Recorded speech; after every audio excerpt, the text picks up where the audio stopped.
I believed that pregnancy would bring our family closer together, but I quickly realized that my husband was hiding dark secrets that would forever change my life. I stood by the window, resting my hands on my swollen belly, watching the evening sun sink behind the neighboring houses as shadows stretched long across the sidewalk. The silence in the house felt heavier than ever during these 9 months of waiting. Every corner of our home, from the small kitchen to the warmly lit dining room, reflected my efforts to create a cozy space, but it became increasingly difficult to hide my loneliness. Chad hadn't come home again. During the early months of my pregnancy, I kept telling myself his absence was temporary. I repeatedly convinced myself that he was just busy with work, but as the days passed and excuses multiplied, the nights grew longer, and the empty space he left in our bed began to feel permanent. I sighed, remembering how he portrayed himself to friends as the model husband eagerly awaiting our baby's arrival. But at home, Chad might as well have been a ghost. I wondered if it was just my pregnancy fatigue pushing us further apart, or if there was something else, something I couldn't quite explain but could feel in every fiber of my being. I lifted my heavy body and walked to the kitchen, feeling the weight with every step. The clock already showed 7:30 p.m. I thought he should have been home by now, but only the sound of a key turning in the lock interrupted my thoughts. Chad walked in with his usual indifference, his eyes glued to his phone. He barely acknowledged my presence, and over the past few months, his behavior had become almost mechanical, cold, and distant. He used to kiss my cheek when he came home from work and ask about my day. Now, even that was gone, and I had grown so accustomed to his coldness that I didn't even look up from the glass of water in my hand. I said hello in a light tone, pretending not to care about his lack of response. Chad mumbled something inaudible and went straight to the sofa, completely ignoring my attempts at conversation. I observed his every move, looking for signs or clues about what was really happening. Was he really just tired, or was there something else? That doubt, though quiet, was taking root in my heart relentlessly. That night, I finally broke the silence with a simple question about his day. Chad shrugged without taking his eyes off the television and told me he was going to his parents' house tomorrow because his mother needed help with something.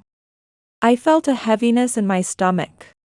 These excuses about visiting his parents had become more frequent lately, and while I hadn't thought much of it at first, the recent persistence seemed odd and somehow forced. He seemed to prioritize going to his parents' house over supporting me. Again? I whispered unconsciously, though it wasn't really a question. Chad finally turned to me for the first time, his face cold and contemptuous, as if explaining anything would be beneath him. He curtly told me it was important, as he had already said, offering no further explanation. I didn't want to press him further, knowing I would get nothing more. But the feeling that something was wrong grew stronger within me. Chad's absences, his frequent excuses, and his complete indifference to our soon-to-be-born baby weighed heavily on my mind. I watched him stand up and walk silently to the bedroom, wondering what was really happening. That night, as I settled into bed, I felt our baby move gently. The soft kicks felt like encouragement, as if the baby was trying to comfort me. I smiled sadly and softly caressed my belly. I wondered how I would manage after the baby was born, and how to deal with this growing distance when I needed him most.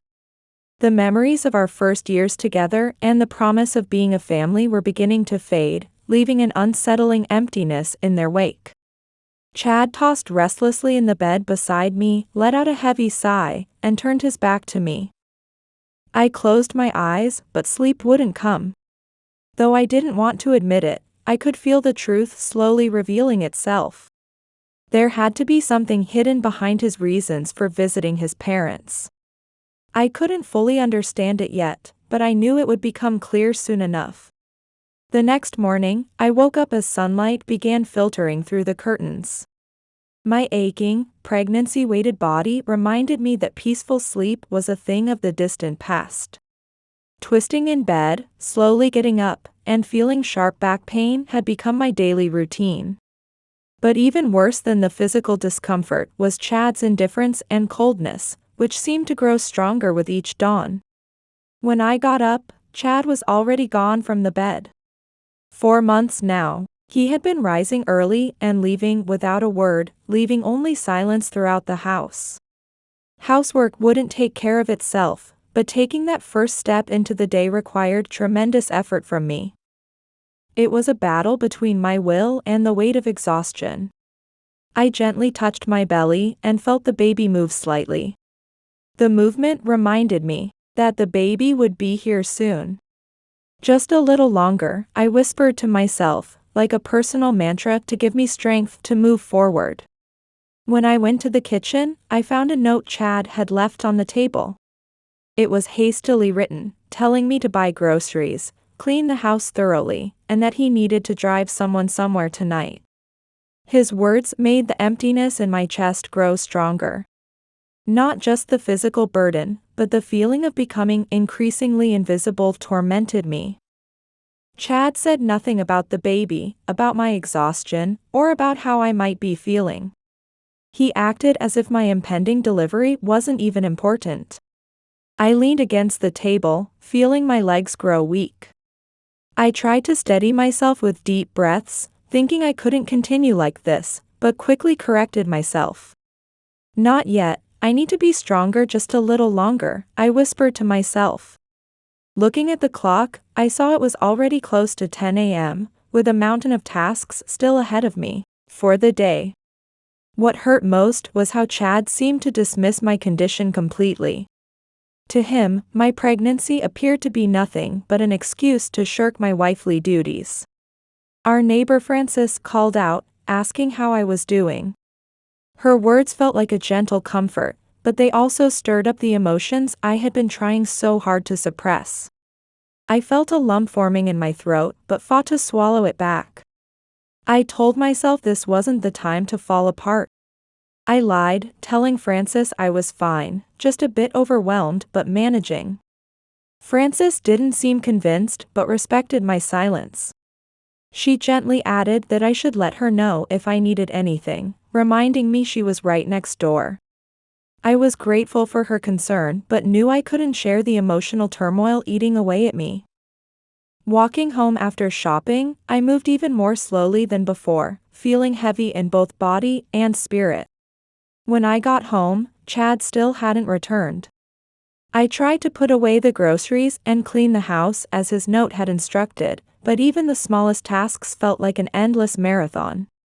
My back ached with every movement, and my legs seemed to refuse to support me. It wasn't just physical exhaustion, but the feeling of being trapped in an inhumane daily routine that Chad refused to understand. When Chad finally came home that night, he was wrapped in his usual coldness. He didn't ask about my day or even look at me. Instead, the first thing he said was to question why the shopping had taken so long, while fiddling with his phone and taking off his shoes. I felt anger rising inside me, but said nothing, knowing any attempt at argument would be pointless. I put away the last dish and headed to the bedroom without looking at him, as it was my only source of comfort. The baby's movements seemed to sense the heavy atmosphere in the house. The next morning brought no change. Chad became even more critical, hurting me with new words. He said without any consideration that last night's dinner was terrible, asking why I couldn't cook like his mother. Every comparison to his mother's perfection carved another wound in my heart, wounds that never seemed to heal. I felt a pain in my chest, a mixture of helplessness and suppressed anger. I wondered how we had gotten to this point, when Chad had started treating me not as a partner or wife, but as merely a shadow.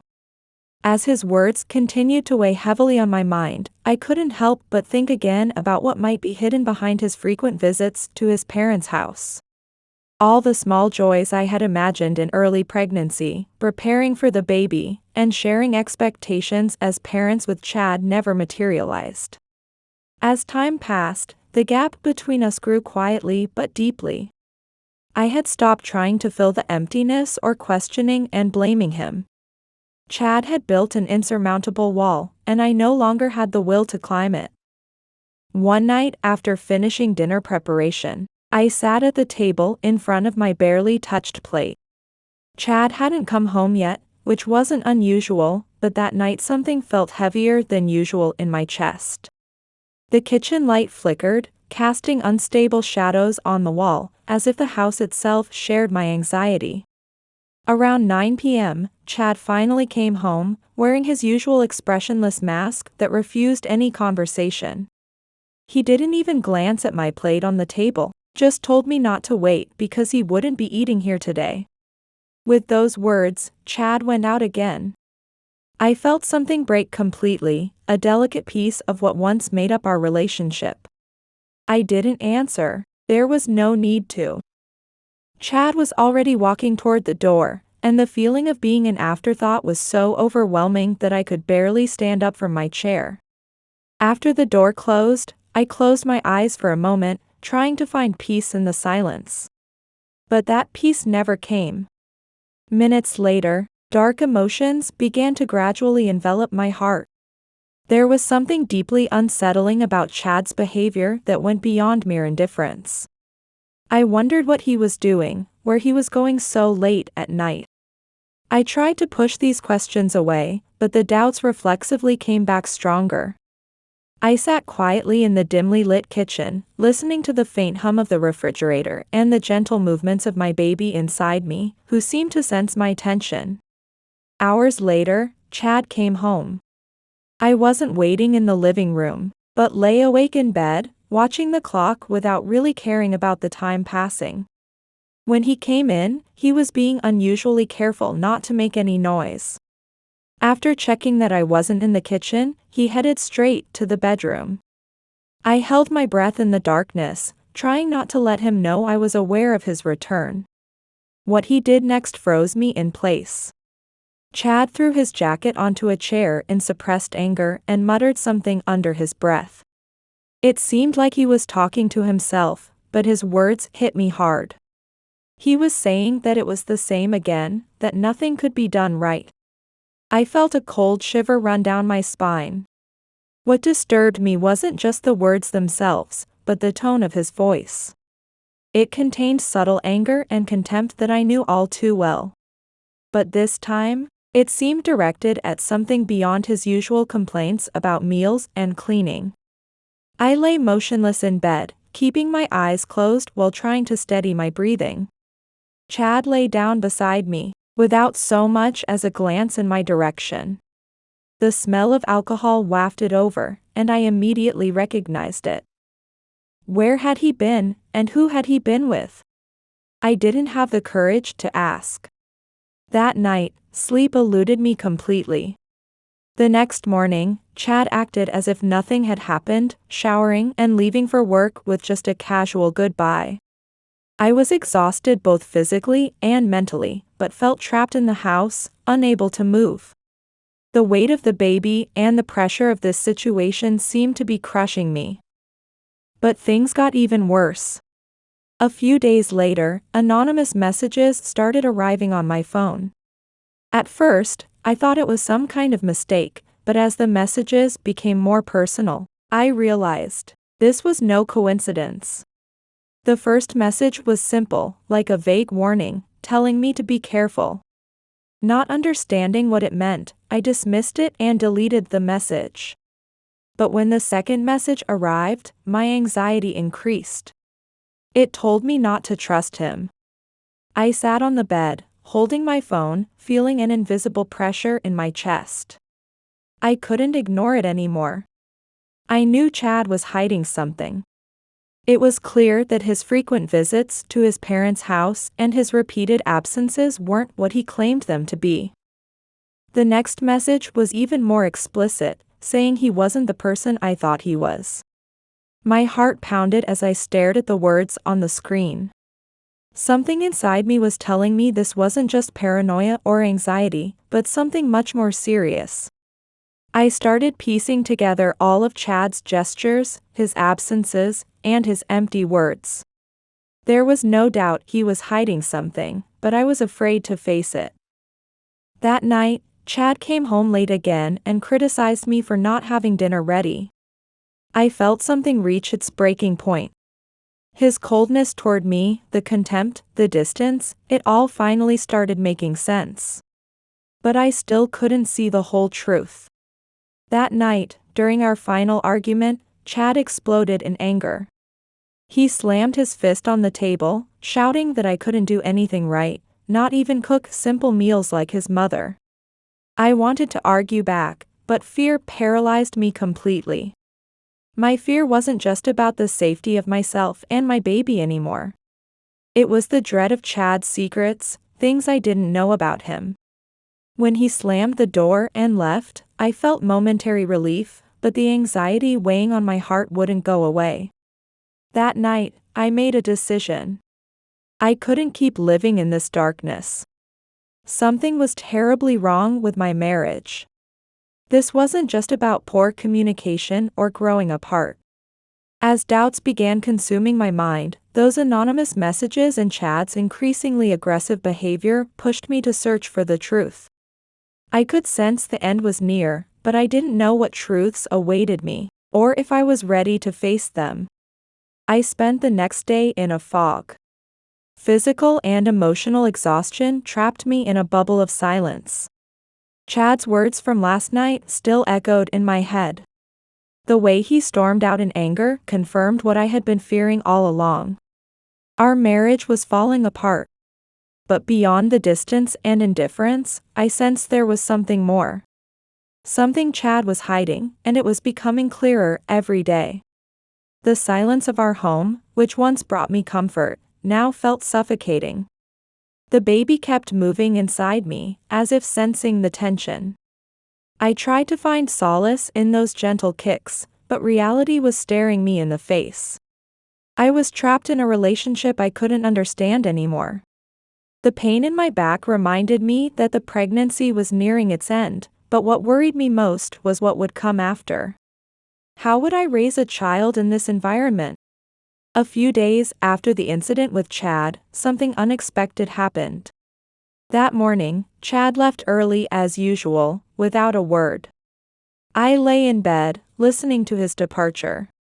I wasn't expecting anything more from him. But when I heard the door open again in the afternoon, I was surprised. Chad had returned, but he wasn't alone. His mother appeared behind him. I was too exhausted to argue and try to hide my discomfort. Chad's mother had always been an overwhelming presence in our lives. She was a woman with strong opinions who passed harsh judgments. To me, she was always the standard I was measured against, the reason I felt I could never measure up. She announced we needed to talk, her tone making it clear this wouldn't be a pleasant conversation. Chad silently left us alone in the living room. I carefully lowered myself onto the sofa, my hands instinctively resting on my belly. I knew this conversation wouldn't lead to anything good. Chad's mother started bluntly, telling me she had heard things weren't going well at home.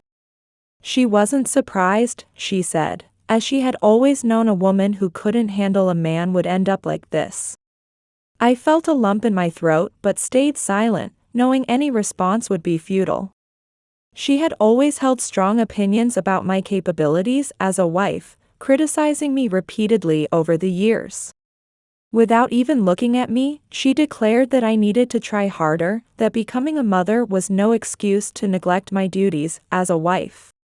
I felt a sharp pain in my back, but ignored it, as her words cut even deeper.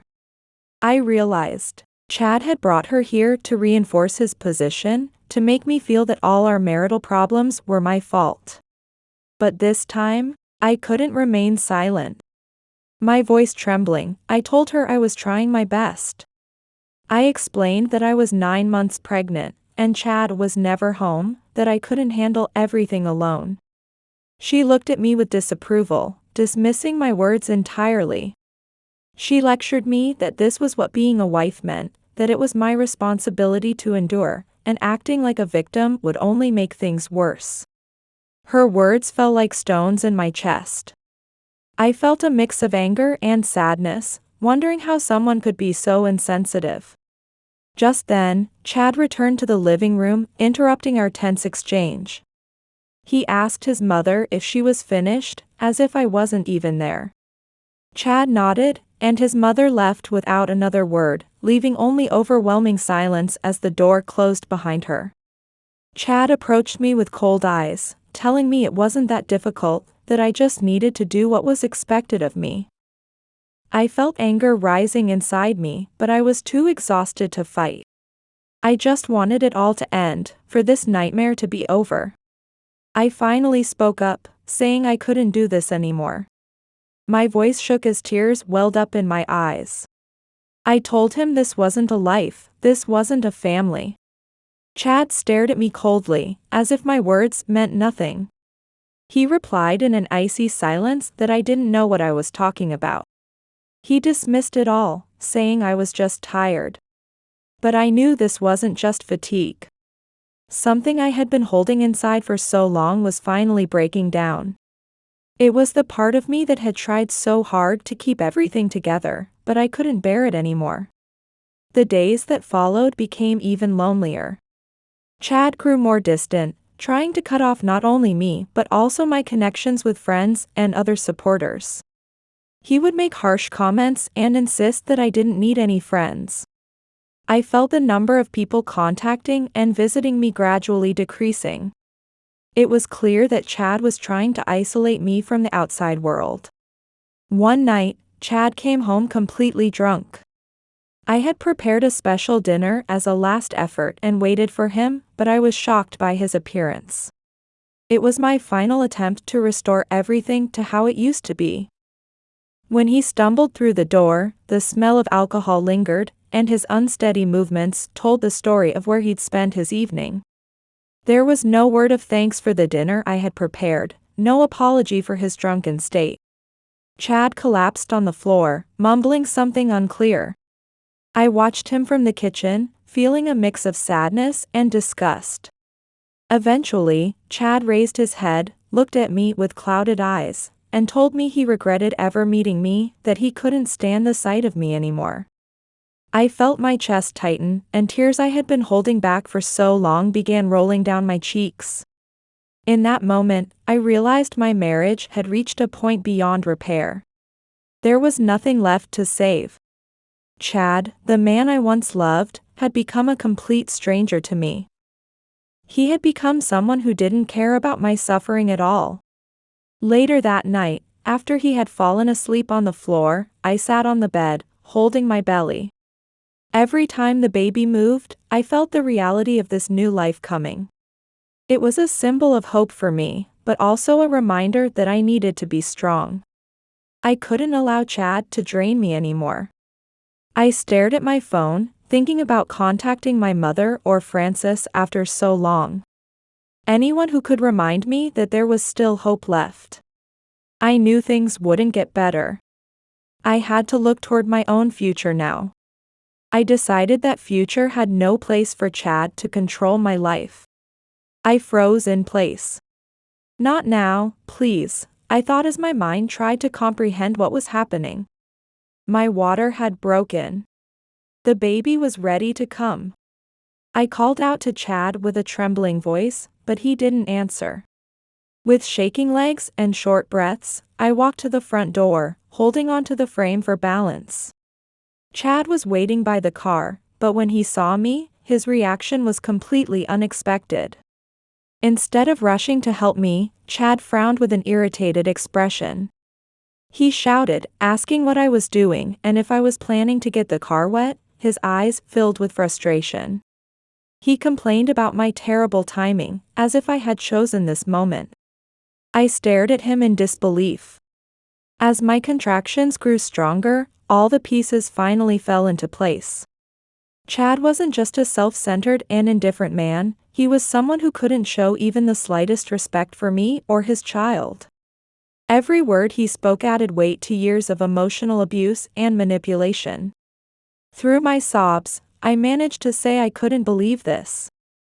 I told him I was about to give birth, yet all he cared about was keeping the car clean. Chad stepped back, acting as if he was the victim in this situation. He told me to do whatever I wanted but not to get in his car, suggesting I should call a taxi because he wasn't changing his plans. That's when real help arrived. I heard a familiar voice behind me. It was Frances, my neighbor, asking what was happening. Frances saw the scene and rushed over immediately. She instantly understood the gravity of the situation. She said my water had broken and the baby was coming soon. Without hesitation, she said she would take me to the hospital right away. Chad just stared at Frances coldly, saying nothing. In my pain and confusion, all I could do was nod. Frances firmly supported my arm as we walked to her car. Chad just stood there, watching from a distance, as if this whole event was merely a minor inconvenience in his day. A few minutes later, I was in the car heading to the hospital. The contractions were intense, but Frances's presence and steady support were exactly the comfort I needed most. At the hospital, everything began moving quickly. Among the doctors, nurses, and bright lights, what I remember most from that moment was Frances's face, and her smiling presence right beside me. Surrounded by warmth and love, I gave birth to a healthy baby boy several hours later. Chad wasn't there. He never showed up during the delivery, and when I held my baby for the first time, I felt a wave of relief and determination. I knew what I had to do. A few weeks later, a video of the car incident, filmed by a passerby, spread across the internet. Angry comments flooded social media about Chad's insensitive behavior. People couldn't believe his cold attitude toward his wife during her most vulnerable moment. This scandal quickly affected Chad's workplace. As it happened, Chad's boss was Frances's husband, who refused to overlook his behavior and coldly handed him a termination notice. He lost his job for unacceptable behavior and negligence of duties. His world began to crumble, just as he had destroyed mine. For me, however, it was the beginning of a new life. With the support of Frances, my parents, and my newly found sense of self-worth, I decided to begin divorce proceedings. I wasn't afraid anymore. Having survived the worst, all I had to do now was rebuild my life. This time, I was starting over surrounded by my beloved baby and people who truly cared about me. Chad tried to reconcile, of course, but his interest was in restoring his reputation, not in our child. I remained firm and didn't give in to his attempts. After some negotiations with lawyers involved, Chad agreed to the divorce without resistance. He understood that he had lost everything. As time passed, Chad's parents also faced social isolation. They were no longer the influential figures they once were. Meanwhile, my life began to blossom. I moved in with my parents and my baby. It was an environment filled with warm love and unconditional support, helping me heal slowly. My baby, with his bright eyes and constant smile, became the center of my world. Every time I held him, I felt the weight of the past gradually lifting. He was my new hope, a symbol of a fresh start. My parents' house had a spacious garden with morning sunlight streaming through the windows. I often sat on the terrace, gently rocking my baby, reflecting on the challenges I had overcome. This new quietness brought me a sense of true liberation. Frances remained an important presence in my life. She supported me through everything and never abandoned me. She frequently visited, and we enjoyed long conversations. While my child played in the garden, these moments became precious to me. Every time I talked with Frances, I felt incredibly fortunate. Even though the pain of Chad's betrayal still lingered in my memory, I knew I wasn't alone anymore. I had made it through. With the support of my family and Frances, I learned to believe in myself again. Then, my relationship with Frances's family took an unexpected turn. Her son Andrew began to visit frequently. At first, his visits were just to help his mother with small errands, but gradually, we spent more time together. Initially, I didn't see Andrew as anything more than that. However, as I experienced his kindness and selfless consideration, something began to change within me. Andrew quietly but surely became part of my life, eventually creating a new place in my heart. I remember the exact moment when my friendship with Andrew began to change, one afternoon as we watched my baby play in the garden. The gentle breeze rustled through the leaves, and the setting sun painted the sky in shades of gold. When Andrew looked at me, I saw understanding in his eyes, with no judgment whatsoever. In that moment, I felt a warmth in my chest that I hadn't experienced in such a long time. Andrew broke the silence, telling me that I had overcome so much. He said I was still standing, and that showed just how strong I was. I smiled, but this time it wasn't the forced smile I had grown accustomed to wearing. It was a genuine smile, born from a newfound peace growing within me. I looked into his eyes and told him I couldn't have made it this far without them. Something shifted in that moment, subtle as the breeze that heralds a new day. I realized that Andrew had become more than just a friend to me. The path I had walked was long and difficult, but life had given me a chance to understand love and relationships in a new way. As time passed, my relationship with Andrew gradually blossomed. It wasn't a whirlwind romance, but rather a solid bond built on mutual respect and deep care for each other. Andrew never tried to replace anyone, he was simply there to walk alongside me in this new chapter of my life.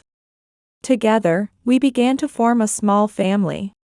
It grew in love and understanding, moving beyond past wounds to become something filled with trust and hope for the future. Meanwhile, Chad became insignificant in our lives. After the divorce, he became even more distant and showed no interest in our child. The shadow of the scandal continued to follow him, and his relationship with his parents deteriorated.